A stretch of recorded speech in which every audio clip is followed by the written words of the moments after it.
LB Nagar స్టేడియంలో జరిగిన AICC అధ్యక్షుడు మల్లికార్జున్ ఖర్గే బహిరంగ సభను విజయవంతం చేసినందుకు మంత్రి వివేక్ వెంకటస్వామి నాయకులు కార్యకర్తలకు ధన్యవాదాలు తెలిపారు. ఎన్నికల సమయంలో ఇచ్చిన గ్యారంటీని ముఖ్యమంత్రి రేవంత్ రెడ్డి అమలు చేస్తున్నారని, జూబ్లీహిల్స్ నియోజకవర్గంలోని రహమత్ నగర్ ప్రాంతాన్ని మరింత అభివృద్ధి పరిచేలా ప్రభుత్వం నిధులు కేటాయిస్తుందని మంత్రి వివేక్ వెంకటస్వామి పేర్కొన్నారు. ये न्यूज़ को पेश करते हैं हैदराबाद होम अप्लायंसेस।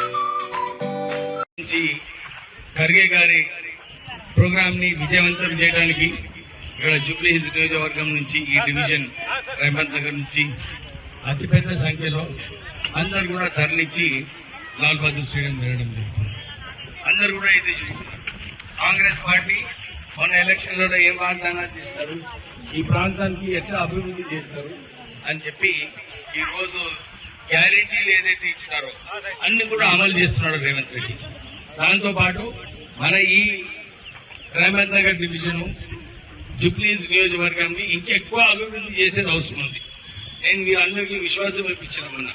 ఇక్కడ నుంచి ఫండ్స్ ఇతర ఏజెన్సీస్ నుంచి కూడా ఎక్కువ ఫండ్స్ నిధులు తీసుకొచ్చి ఈ ప్రాంత ప్రజలకు ఏదైతే డ్రైనేజ్ ప్రాబ్లమ్స్ ఉన్నాయో, సీసీ రోడ్లు ప్రాబ్లం ఉన్నాయో, ఇవన్నిటిలో కూడా నిధులు పెట్టడానికి రాష్ట్ర ప్రభుత్వం సిద్ధంగా ఉంది.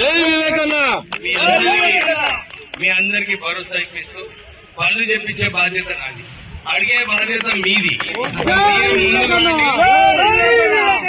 మీరు ఒక్క అడుగు ముందు వేయండి. నేను రాష్ట్ర ప్రభుత్వం తరఫున, నేను మంత్రిగా ఉన్నా, రాష్ట్ర ప్రభుత్వం తరఫున 2 అడుగులు ముందుకేసి మీ ప్రాంతానికి మంచి అభివృద్ధి చేసి మీరందరూ కూడా సంతోషపడేలాగా పనిచేస్తారు. సరేనా?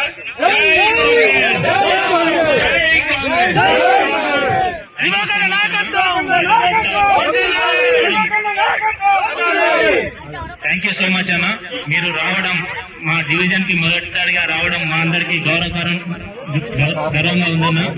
ఎందుకంటే ఇంత బిజీ షెడ్యూల్ లో కూడా మీరు వచ్చి ఇక్కడికి మా లీడర్లలో ఉత్తేజవంతం చేసినందుకు మీకు మా రహమత్ నగర్ డివిజన్ జూబ్లీహిల్స్ నియోజకవర్గ ప్రజలందరి తరఫున పేరున మీకు హృదయపూర్వక